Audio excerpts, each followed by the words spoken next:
Hello everyone, welcome to my update US Gossip channel.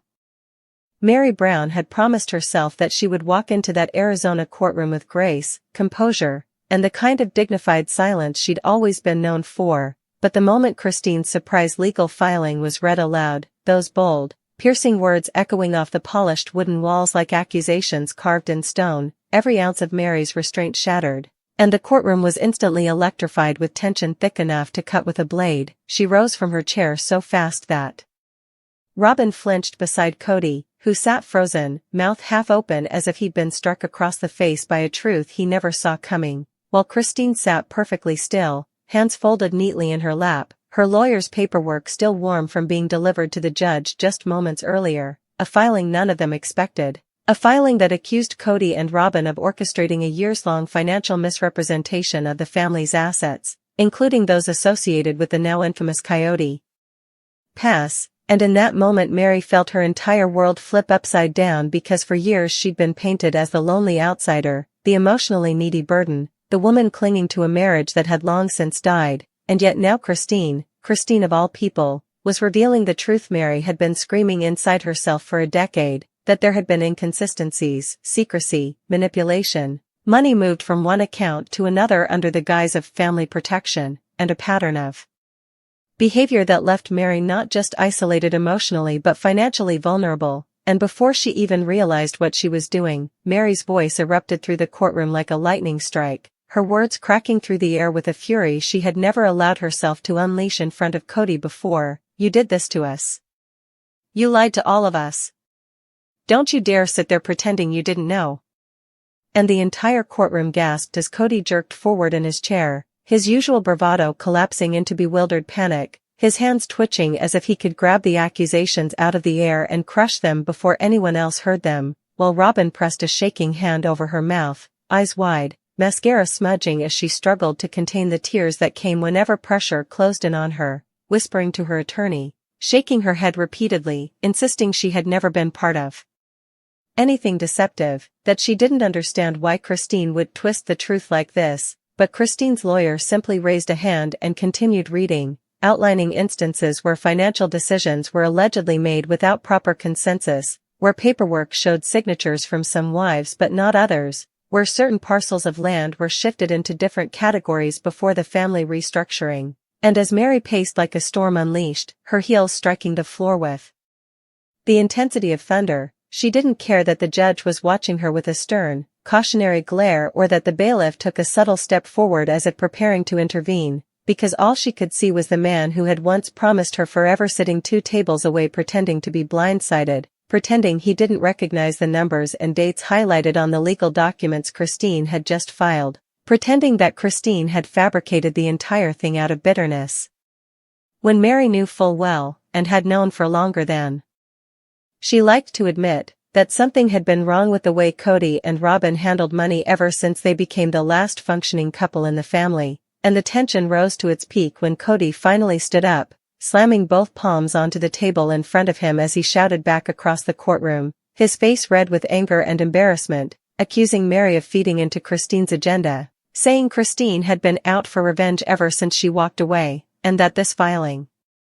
was nothing but a desperate attempt to drag him and Robyn through the mud again, but his protest only fueled Meri's rage further because for years she'd watched that same defensiveness turn into blame, into gaslighting, into the redirection he always used whenever someone called out his inconsistencies, and now she refused to let him rewrite the reality everyone else had lived, especially not in front of a judge. Her voice trembled but grew stronger with every word as she confronted him,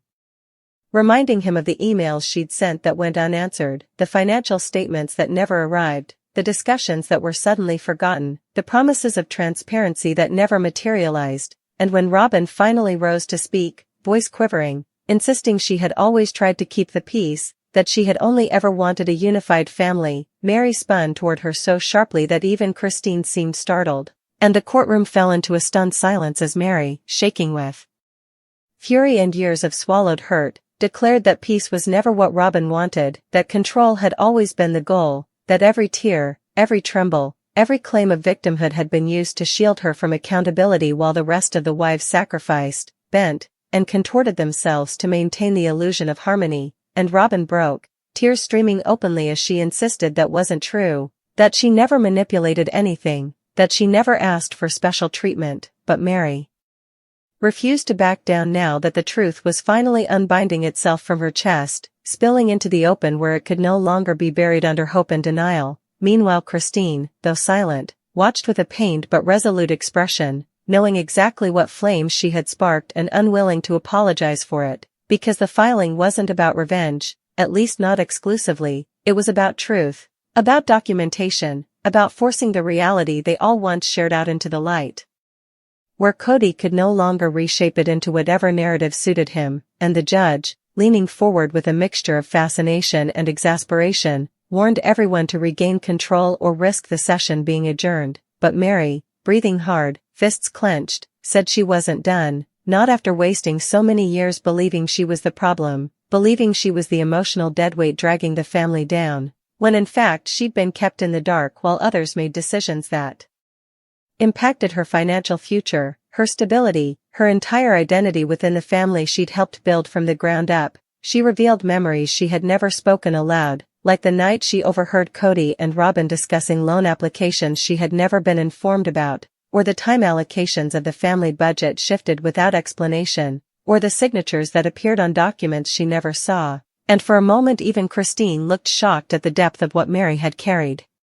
In silence while Kody visibly wilted, unable to deny things that now had dates, amounts, and paperwork attached to them, Robyn tried to interject again, voice cracking, insisting that any decisions made were made with good intentions, but Meri cut her off sharply, telling her good intentions never justified secrets, never justified exclusions, never justified positioning herself as the innocent one while the rest of the family fractured under the weight of lies they didn't even know were being told, and Kody, desperate now, tried to redirect the blame toward Christine's filing, insisting that Christine was doing this to destroy the last functioning marriage, that she couldn't stand seeing him and Robyn happy, but Christine's calm rebuttal, delivered with the steady professionalism of a woman who had rebuilt her life and refused to be baited, silenced him instantly as she reminded the judge that her filing wasn't emotional, it wasn't an attack, it was evidence-based, and if Kody felt targeted, perhaps it was because the documents spoke for themselves. As the judge requested a brief recess to regain order, Meri refused to sit down, her final words before the break ricocheting through the courtroom like a final blow. "You didn't just break our marriages, Kody. You broke trust. You broke the family. And you broke us financially while pretending to be the victim." And with those words hanging in the air, Christine exhaled slowly, Robyn dissolved into sobs, and Kody stared at the table in front of him like it held the last remnants of his collapsing authority, while Meri, heart pounding, stood tall for the first time in years, finally free of the fear of speaking the truth, ready to let all of the buried history surface now that the legal system, not Kody, would decide what came next. The recess barely lasted long enough for the courtroom to catch its collective breath, yet when the proceedings resumed, the atmosphere was even more combustible. Meri returned to the center of the room, eyes blazing, voice unwavering, as she elaborated on the nuances of Christine's filing, pointing out discrepancies in property allocations, the shifting of funds between accounts, and the careful but deliberate omissions that had kept her in the dark for years, while Kody, pale and trembling, tried to interject at every turn, claiming confusion, claiming misunderstanding, claiming he had no idea how any of it had happened, but Meri would have none of it, her words slicing through his defenses like a scalpel, each accusation backed by dates, emails, and statements he could no longer deny, and Robyn, still sitting but shaking violently, whispered to her lawyer that she didn't know any of this was coming, yet the evidence spoke louder than her protestations, leaving her in the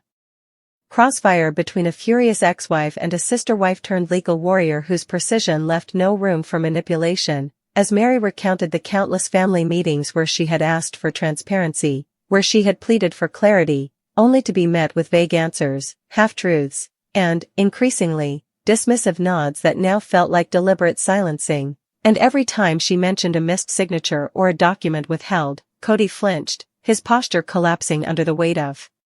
public scrutiny, his usual charm nowhere to be found, while Christine remained serene, her expression betraying nothing but a grim satisfaction at seeing the truth laid bare, proving that her filing wasn't just a strategic legal maneuver, It was validation for years of frustration and betrayal, and as Meri's voice crescendoed, echoing off the high ceilings, the judge's gavel shook on the bench, but even that could not silence the torrent of emotion and revelations flowing through the room. She